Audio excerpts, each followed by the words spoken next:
Hey guys, today I'm going to tell you a little bit about sensory branding. Now, we're all familiar with sight, but you can also use smell and hearing in order to get your brand out to people.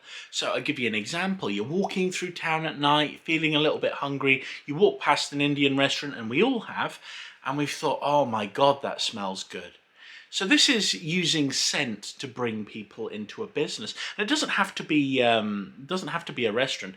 Indian restaurants, Chinese restaurants, they do this. But also one of my favorite shops does this. For example, they use incense. Now these things can be picked up really, really cheap, but you can get a smell associated with your business, which is really, really good. So think about using something like this to bring people in. And when it comes to, for example, hearing, you can have messages in the background in your store. Every now and then you can have like an advert if you play music every now and then.